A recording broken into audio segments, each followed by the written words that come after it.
नमस्कार दोस्तों, आज हम लोग गोरखपुर सिलीगुड़ी एक्सप्रेसवे के बारे में देखेंगे। गोरखपुर सिलीगुड़ी एक्सप्रेसवे 519 किलोमीटर लंबा, अभी 4 लेन है, फिर 6 लेन तक हो जाएगा विस्तार करके। एक्सेस नियंत्रित ग्रीनफील्ड एक्सप्रेसवे है जो भारत के पश्चिम बंगाल में सिलीगुड़ी शहर के साथ उत्तर प्रदेश के गोरखपुर शहर को जोड़ेगा। यह भारत नेपाल सीमा के लगभग समानांतर चलेगी और 3 राज्यों उत्तर प्रदेश, बिहार और पश्चिम बंगाल से होकर गुजरेगी। एक्सप्रेसवे भारतमाला परियोजना का एक हिस्सा है और यह यात्रा के समय और दूरी दोनों को कम करेगा। 14-15 घंटे से यात्रा की समय कम करके 8-9 घंटे तक लाकर पूरा करेगा और 640 किलोमीटर से यह दूरी 519 किलोमीटर तक घट जाएगी।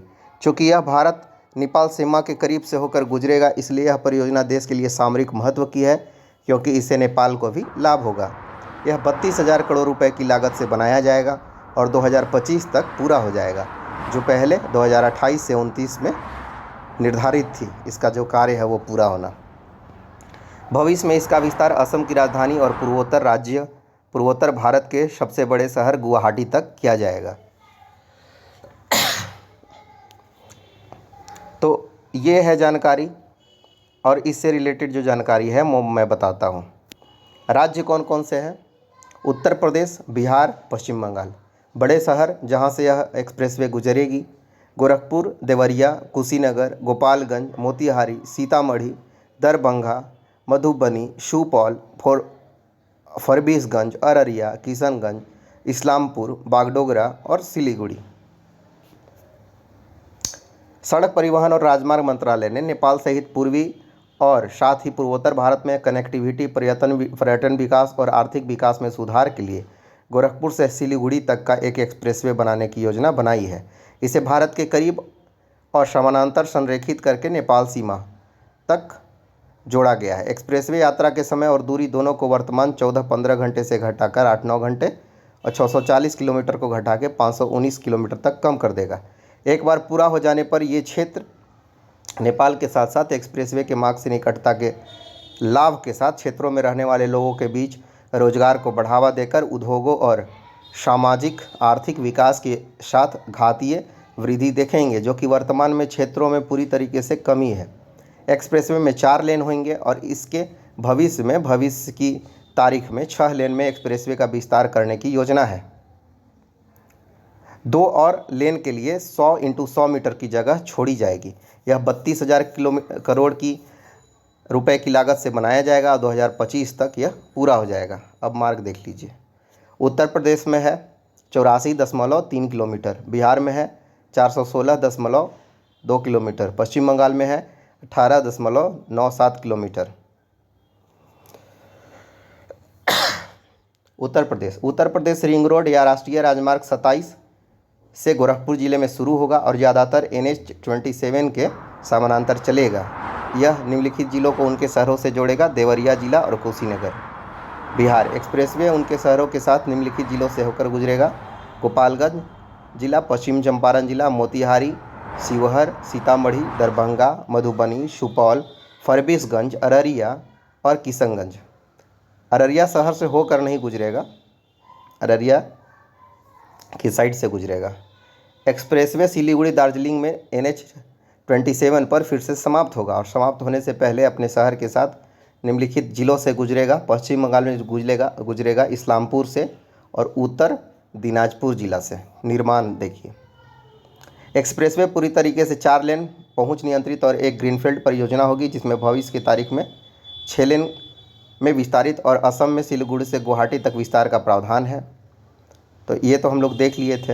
इंजीनियरिंग, प्रोक्योरमेंट और कंस्ट्रक्शन की मदद से एक्सप्रेसवे बनाया जाएगा EPC तकनीक से, जो एक बुनियादी ढांचे के लिए सुरक्षा, देयता कैप और प्रदर्शन गारंटी प्रदान करती है और सुनिश्चित करती है। परियोजना के लिए भूमि अधिग्रहण मई 2022 में शुरू हुआ था और यह चल रहा है। जनवरी 2023 में भारतीय राष्ट्रीय राजमार्ग प्राधिकरण यानी कि NHAI द्वारा निविदाएँ शुरू की गई है।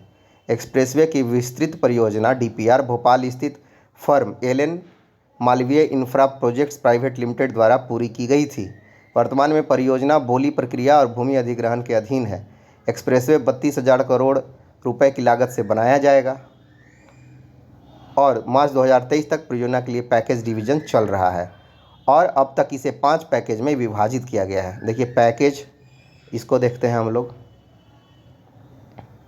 पैकेज 1 गोरखपुर रिंग रोड से उत्तर प्रदेश सीमा तक, ये 84 किलोमीटर है। इसका जो ठेकेदार है वो अभी कंफर्म नहीं हुए हैं। बोली प्रक्रिया और भूमि अधिग्रहण चल रहा है। ठीक है। बिहार में जो है पैकेज 1 कहाँ से कहाँ तक, तो फरबिसगंज अररिया ज़िले में राजमार्ग 27 के साथ जंक्शन, यहाँ भी बोली प्रक्रिया चल रहा है, अभी टेंडर नहीं हुआ है। पैकेज 2 में बिहार में किशनगंज जिले से बिहार पश्चिम बंगाल सीमा तक राष्ट्रीय राजमार्ग 327 के साथ जंक्शन देगा, यहाँ भी बोली प्रक्रिया भी टेंडर का चल रहा है।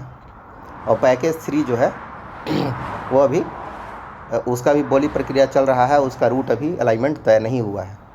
पश्चिम बंगाल में जो है पैकेज 1 है, बागडोगरा दार्जिलिंग जिले में राष्ट्रीय राजमार्ग 27 के साथ जंक्शन, इसका भी बोली प्रक्रिया चल रहा है।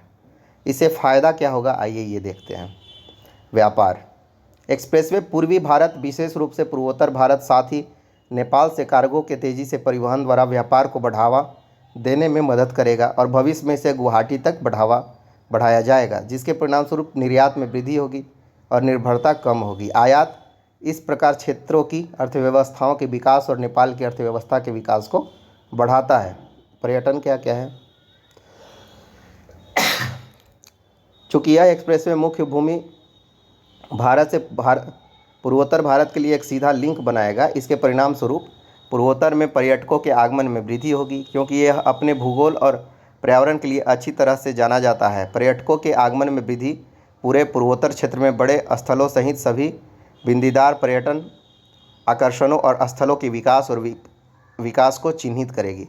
यह इस संबंध में नेपाल को भी मदद करेगा, क्योंकि यह भारत नेपाल सीमा के निकट होने के कारण अधिक और तेज पहुंच का निर्माण करेगा। कनेक्टिविटी एक्सप्रेसवे न केवल गोरखपुर से पूर्वोत्तर भारत के लिए एक सीधा मार्ग बनाएगा, बल्कि अन्य एक्सप्रेसवे के माध्यम से पूर्वोत्तर क्षेत्र को नेपाल के पूर्वी हिस्से के साथ शेष भारत के साथ सीधे जोड़ेगा। उदाहरण के लिए गुवाहाटी और काठमांडू से सीधे राष्ट्रीय राजधानी के साथ संबंध गोरखपुर शामली एक्सप्रेसवे की मदद से और वित्तीय राजधानी दिल्ली मुंबई एक्सप्रेसवे की मदद से बनाया जाएगा।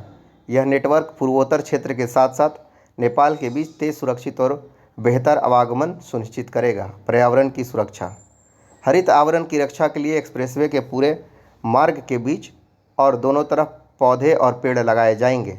रोजगार एक्सप्रेसवे के मार्ग के साथ साथ औद्योगिक गतिविधियों में वृद्धि के कारण विभिन्न कृषि और औद्योगिक पहलों से नेपाल के साथ साथ राज्यों की अर्थव्यवस्थाओं और विकास में मदद मिलेगी। इन असंख्य केंद्रों की स्थापना से दोनों राज्यों और पड़ोसी देशों में रहने वाले हजारों लोगों के लिए रोजगार की संभावनाएं पैदा होगी। अपडेट क्या है, 2021 में जो है एक्सप्रेसवे की योजना बना सड़क परिवहन और राजमार्ग मंत्रालय मोर्थ द्वारा प्रस्तावित किया गया। मई 2022 में परियोजना के लिए भूमि अधिग्रहण शुरू हुआ। मई 2023 में भारतीय राष्ट्रीय राजमार्ग प्राधिकरण यानी कि NHAI ने परियोजना के लिए टेंडर आमंत्रित किया। तो ये था एक जानकारी जिसे कुछ लोगों ने बोला था शेयर करने के लिए, तो मैंने यहाँ पर आपको शेयर किया। धन्यवाद। यदि आप चैनल पर नए हैं तो आप सब्सक्राइब भी कर सकते हैं और मोर अपडेट्स के लिए इंफ्रास्ट्रक्चर से जुड़ा हुआ। धन्यवाद।